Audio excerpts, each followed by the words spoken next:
സർവകലാശാല നിയമ ഭേദഗതി വിഷയത്തിൽ രാഹുൽ മാങ്കൂട്ടത്തിനെതിരെ വിമർശനം ഉന്നയിച്ച മന്ത്രി ആർ ബിന്ദുവിനെതിരെ നിയമസഭയിൽ പ്രതിപക്ഷ പ്രതിഷേധം. രാഹുൽ മാങ്കൂട്ടത്തിൽ സഭയിൽ നടത്തിയത് വെർബൽ ഡയറിയ ആണെന്ന മന്ത്രിയുടെ പരാമർശമാണ് വിവാദത്തിന് ഇടയാക്കിയത്. പുതിയ അംഗത്തെ അപമാനിക്കുന്ന വാക്കുകൾ സഭാരേഖകളിൽ നിന്ന് മാറ്റണമെന്ന് രമേശ് ചെന്നിത്തല ആവശ്യപ്പെട്ടു. പരാമർശം പിൻവലിക്കണമെന്ന് പ്രതിപക്ഷ നേതാവ് വി ഡി സതീശൻ പറഞ്ഞു. തുടർന്ന് പ്രതിപക്ഷാംഗങ്ങൾ നടുത്തളത്തിലിറങ്ങി പ്രതിഷേധിച്ചു. ബിൽ സംബന്ധിച്ച് മന്ത്രിക്ക് അറിവില്ലെന്നും സർവകലാശാലകളെ അടക്കിഭരിക്കാൻ മന്ത്രിക്ക് ആർത്തിയാണെന്നും രാഹുൽ പറഞ്ഞതാണ് ബിന്ദുവിനെ ചൊടിപ്പിച്ചത്. എന്റെ മകന്റെ പ്രായമുള്ള ആൾക്ക് എന്നെക്കുറിച്ച് ഇങ്ങനെയൊക്കെ പറയാമെങ്കിൽ പിന്നെ എനിക്കും പറയാം. നാലാം കിട കുശുമ്പും നുണയും ചേർത്താണ് രാഹുൽ ഇവിടെ പ്രസംഗിച്ചതെന്ന് മന്ത്രി ബിന്ദു രോഷത്തോടെ പ്രതികരിച്ചു. രാഹുൽ പ്രസംഗിക്കുന്നതിനിടെ മന്ത്രി മൈക്കില്ലാതെ പോട ചെറുക്ക എന്ന് പറഞ്ഞുവെന്നും മന്ത്രി സ്ഥാനത്തിരിക്കാൻ ആർ ബിന്ദുവിന് യോഗ്യതയില്ലെന്നും വി ഡി സതീശൻ പറഞ്ഞു. മന്ത്രിയുടെ നടപടിയിൽ പ്രതിഷേധിച്ച് സഭാ നടപടികൾ ബഹിഷ്കരിച്ച് പ്രതിപക്ഷം ഇറങ്ങിപ്പോയി. ബിജെപിയുടെ കാവ്യവൽക്കരണത്തെ എതിർക്കാൻ കൊണ്ടുവന്ന ബിൽ ഉപയോഗിച്ച് CPM സർവകലാശാലകളെ ചുവപ്പുവൽക്കരിക്കുകയാണെന്ന് രാഹുൽ മാങ്കൂട്ടത്തിൽ പറഞ്ഞു. നേരത്തെ ഉണ്ടായിരുന്ന ഗവർണർ രാജ് മാറ്റി മന്ത്രിരാജ് ആക്കിയിരിക്കുകയാണ്. സർവകലാശാലകളെ അടക്കിഭരിക്കാനുള്ള മന്ത്രിയുടെ ആർത്തി നിയമം വായിക്കുമ്പോൾ വ്യക്തമാകും. നിയമത്തിന്റെ ബാലപാഠം പോലും വായിക്കാതെയാണ് മന്ത്രി AP അനിൽകുമാറിനെ പോലെ മുതിർന്ന അംഗങ്ങളെ പുച്ഛവും പരിഹാസവും വാരിവിതറി സഭയിൽ നേരിടുന്നത്. വൈസ് ചാൻസലറെ ഒഴിവാക്കി മന്ത്രിക്ക് അടക്കിഭരിക്കാൻ വേണ്ടിയുള്ള നിയമ ഭേദഗതിയാണ് നടപ്പാക്കിയിരിക്കുന്നത്. കൽപ്പാന്തകാലത്തോളം താനായിരിക്കില്ല മന്ത്രി എന്നാണ് ആർ ബിന്ദു എപ്പോഴും മറുപടി പറയുക. അത് ഞങ്ങൾക്ക് നല്ല ബോധ്യവുമുണ്ട്. നിങ്ങളുടെ ഉന്നത വിദ്യാഭ്യാസ മന്ത്രിസ്ഥാനം 8 മാസം കൂടിയേ ഉള്ളൂ. അത് കഴിയുമ്പോൾ UDF മന്ത്രി വരും. പക്ഷേ മന്ത്രി ബിന്ദുവിനെ കൽപ്പാന്തകാലത്തോളം ഗുണം അനുഭവിക്കാൻ പറ്റുന്ന ഭേദഗതികളാണ് നിയമത്തിൽ വരുത്തുന്നത്. കേരള സർവകലാശാലകളുടെ മുന്നിൽ കുമാരനാശന്റെ പ്രതിമയുണ്ട്.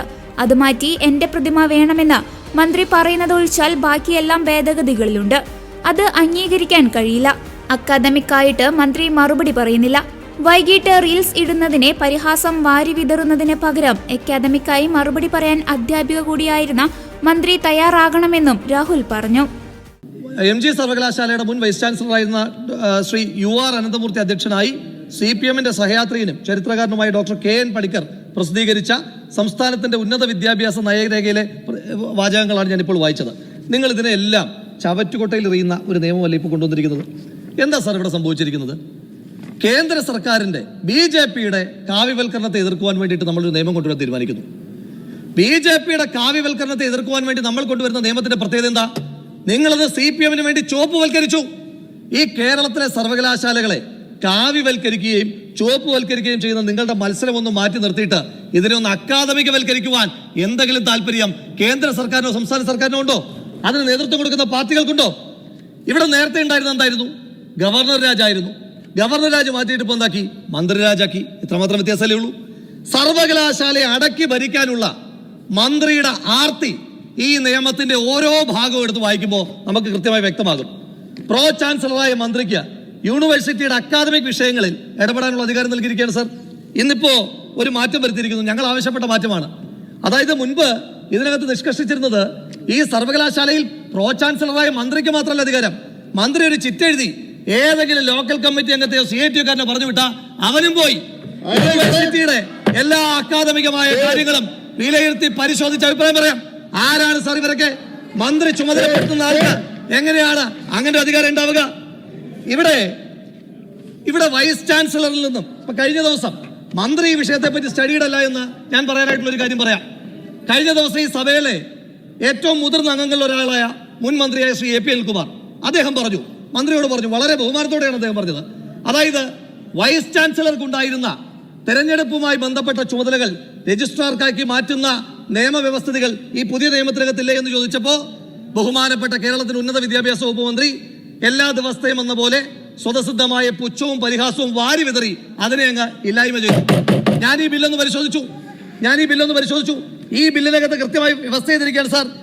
രജിസ്ട്രാർ സർവകലാശാലയുടെ എല്ലാ അധികാര സ്ഥാനങ്ങളിലേക്കുമുള്ള തെരഞ്ഞെടുപ്പുകളുടെ മുഖ്യ തെരഞ്ഞെടുപ്പ് ഓഫീസർ ആയിരിക്കുന്നതും അദ്ദേഹം വിജ്ഞാപനം പുറപ്പെടുവിക്കുന്നതും തെരഞ്ഞെടുപ്പ് നടത്തുന്നതുമായിരിക്കും.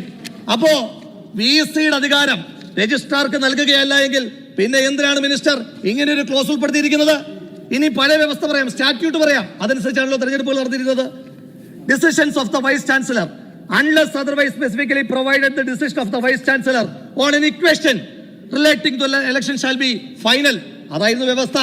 മാത്രമല്ല റിട്ടേണിംഗ് ഓഫീസർ ആരായിരുന്നു മിനിസ്റ്ററെ? നേരത്തെ returning officer, the registrar or any other person authorized by the Vice Chancellor shall be returning officer for elections held by the university. അതായത് രജിസ്ട്രാർ തന്നെ റിട്ടേണിംഗ് ഓഫീസർ ആകണമെന്ന് പോലും നിർബന്ധമില്ലായിരുന്നു. വൈസ് ചാൻസലർ ചുമതലപ്പെടുത്തുന്ന രജിസ്ട്രാറോ മറ്റാർക്ക് വേണമെങ്കിലും റിട്ടേണിംഗ് ഓഫീസർ ആകാമായിരുന്നു. അവിടെ നിന്ന് ഇപ്പൊ തെരഞ്ഞെടുപ്പാരാ? തെരഞ്ഞെടുപ്പിന്റെ പൂർണ്ണാധികാരി എന്ന് പറയുന്ന രജിസ്ട്രാറാ. അപ്പൊ ഇതിന്റെ ബാലപാഠം പോലും വായിക്കാതെയാണോ ഈ സഭയിലെ ഒരു മുതിർന്ന അംഗത്തെ എല്ലാ ദിവസവും എന്ന പോലെ മന്ത്രി പുച്ഛം പരിഹാസവും വാരിവിതറി എന്ന് പറയണം? ഇതിന്റെ അടിസ്ഥാനം എന്താണ് സാർ? ഇതിന്റെ അടിസ്ഥാനം എന്താണ്? നമ്മൾ വിചാരിക്കും ഈ നിയമം കൊണ്ടുവന്നതിന്റെ അടിസ്ഥാനം എന്താണ്? അടിസ്ഥാനം എന്ത്? കഴിഞ്ഞ കേരള സർവകലാശാല തെരഞ്ഞെടുപ്പ്, ആ തെരഞ്ഞെടുപ്പിൽ SFIക്ക് വിചാരിച്ച മുന്നേറ്റം ഉണ്ടാക്കാൻ പറ്റിയില്ല.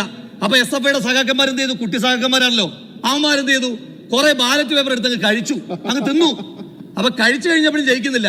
അങ്ങനെ വന്നു കഴിഞ്ഞപ്പോ ബഹളമായി. അപ്പൊ ബഹളമായി കഴിഞ്ഞപ്പോ ബാലറ്റ് പേപ്പറിന്റെ ബാലൻസ് ശരിയാകുന്നില്ല. അപ്പൊ എന്ത് ചെയ്തു? രജിസ്ട്രാർ പറഞ്ഞു ആ SFIയെ ജയിപ്പിച്ചതായിട്ട് പ്രഖ്യാപിക്കണമെന്ന് പറഞ്ഞു. PC പറഞ്ഞു സമ്മതിക്കില്ല എന്ന് പറഞ്ഞു. SFIക്കാരൻ ബാലറ്റ് പേപ്പർ തിന്നിട്ട് പോലും SFIക്കാരൻ ജയിച്ചു എന്ന് എഴുതി കൊടുക്കാത്തതിന്റെ കലിപ്പ് പൊടിക്കുന്ന കലിപ്പടങ്ങണം. ഈ രജിസ്ട്രാർ കലിപ്പ് പൊടിക്കുന്ന അടങ്ങണം എന്ന് പറയുവാനായിട്ട് ആഗ്രഹിക്കുകയാണ്. ഇനിയും വൈസ് ചാൻസലറുടെ ശുപാർശയില് നേരത്തെ പ്രോ വൈസ് ചാൻസലർ എന്ന് പറയുന്ന പൊളിറ്റിക്കൽ പോസ്റ്റായി മാറി. ആ പ്രോ വൈസ് ചാൻസലറെ ഇനി നിയമിക്കാൻ പോകുന്നത് സിൻഡിക്കേറ്റ് ആണ്. അപ്പൊ പൊളിറ്റിക്കൽ ഡിസിഷൻ ആണ്. ഈ പ്രോ വൈസ് ചാൻസലറുടെ യോഗ്യത നേരത്തെ പ്രൊഫസർഷിപ്പ് ആയിരുന്നു, അതങ്ങ് മാറ്റി. ഇപ്പൊ എന്താ? അസിസ്റ്റന്റ് പ്രൊഫസറാണ്.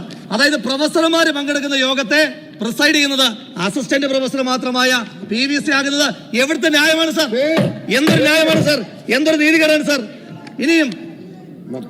ഇനിയിപ്പോ രാഹുൽ പ്ലീസ്, ഞാൻ സമയത്തില്ല സാർ.